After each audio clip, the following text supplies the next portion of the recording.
You know, it's just occurred to me we really haven't had a completely successful test of this equipment. I blame myself. So do I. Well, no sense worrying about it now. Why worry? Each of us is wearing an unlicensed nuclear accelerator on his back. Yep. Let's get ready. Switch me on.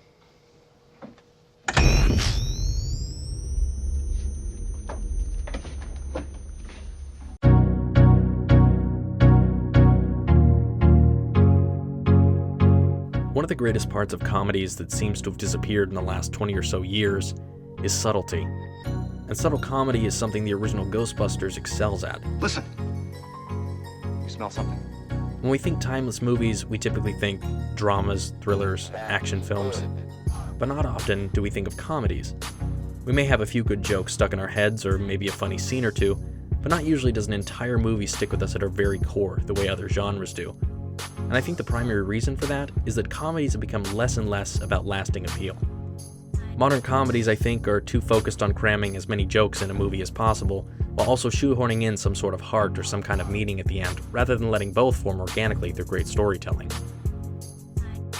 There isn't a whole lot of middle ground that makes room for both, and that's why finding this balance is so difficult. But I find that Ghostbusters not only finds this ground, but is perhaps one of the greatest and most timeless comedies ever made. Ghostbusters is focused on two things: telling a compelling story and making the viewer laugh. Is this true? Yes, it's true. This man has no dick. I think what makes Ghostbusters storytelling so well executed is the passion put into the project by Aykroyd, Ramis, and Reitman. Nailing a script is no simple task, particularly when you're trying to pitch the idea of catching ghosts and stopping a demon god as a comedy to a major movie studio. And while most writers today, or even then, would have taken a more wacky or silly tone, they chose to play it straight, and that's what makes the comedy hit that much harder. The long-lasting effect of this decision is seen most clearly, I think, when looking at the film's sequel. Ghostbusters 2 chose to make itself more affiliated with the then popular cartoon series in order to bring in a wider audience, particularly marketing towards kids, and as a result lost most of its core audience and suffered creatively as a film because of it. Our next film is Ghostbusters 2, the sequel to the best-selling movie comedy of all time, and it's a major disappointment. And what's so surprising is that the film contains little comic energy or invention.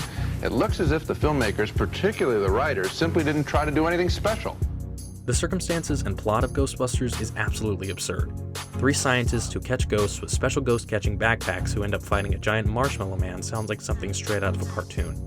And when you pair that with the serious tone of the movie and the deadpan performances from all 3 lead actors... This happened to you before?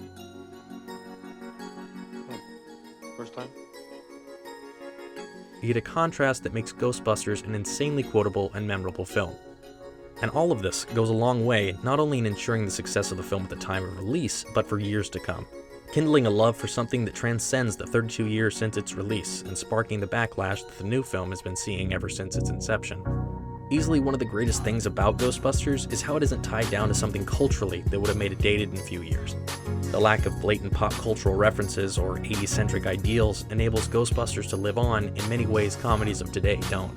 Rather than making jokes poking fun at current political issues, Ghostbusters exists in its own cultural bubble, and it isn't affected by the rules that govern our own society. Ghostbusters doesn't push some sort of political agenda in order to make itself stand out. Instead, it relies on an original story and compelling characters rather than using cardboard cutouts of current socio-political stereotypes in order to draw in moviegoers.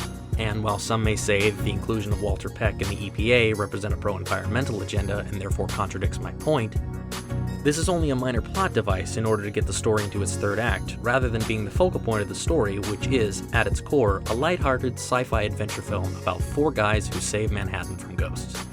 And that's just it. Ghostbusters isn't trying to be something it isn't.